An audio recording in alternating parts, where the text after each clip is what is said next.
நீங்கள் நல்லா இருப்பீங்க.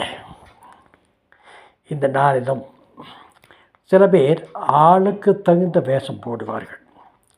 மேனேஜர் இடத்துல ஒரு வேஷம், முதலாளி இடத்துல ஒரு வேஷம், பணக்காரத்தில் ஒரு வேஷம், ஏழைகள் இடத்துல ஒரு வேஷம்.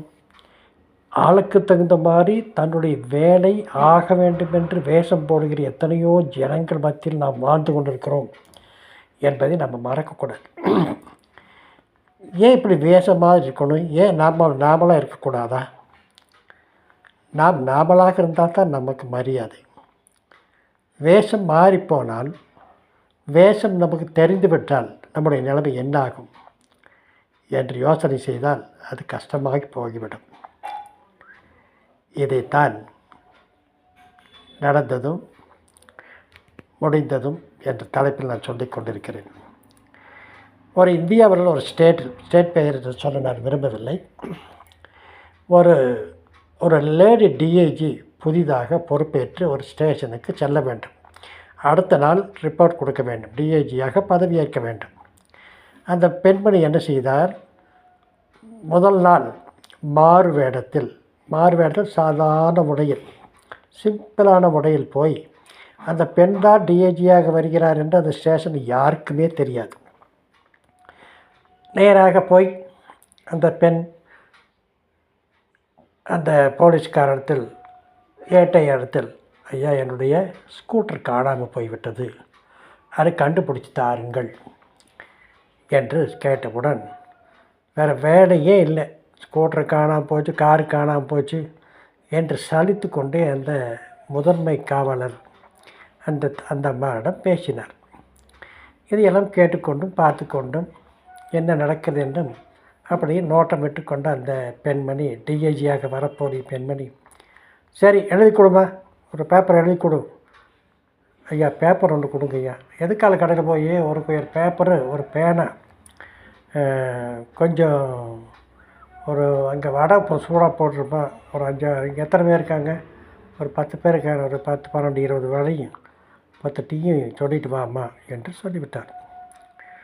அதுபோலவே அந்த பெண்மணியும் போய் எதுக்கால கடையில் போய் அவர் சொன்னதையெல்லாம் வாங்கி கொடுத்து அந்த பேப்பரை எழுதி கொடுத்து விட்டு வந்து விட்டார்கள்.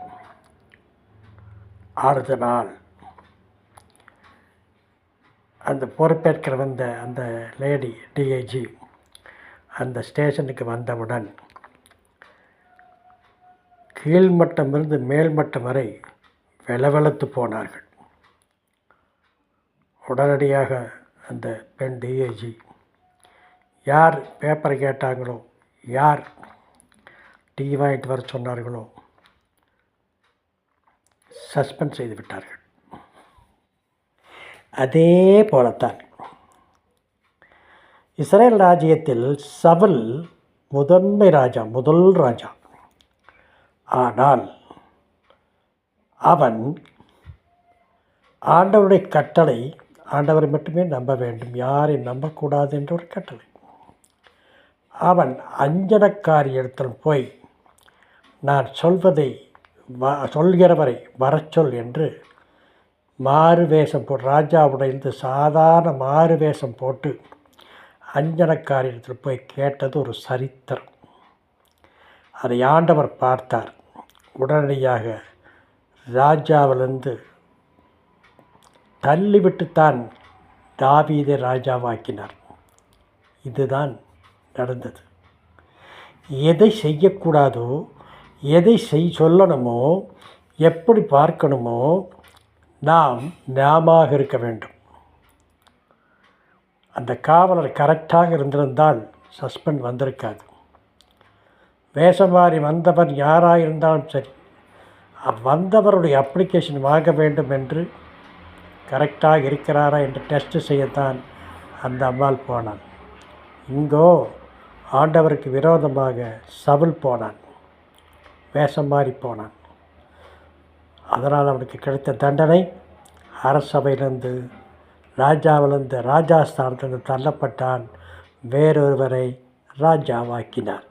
என்னை கேட்டுக்கொண்டிருக்கிற சகோதரனை, சகோதரியே, எந்த காலத்திலும் நாம் நேர்மையாக குறையில்லாதவர்களாக இருந்தால் யாரிடத்திலும் நாம் வேஷம் போடக்கூடாது.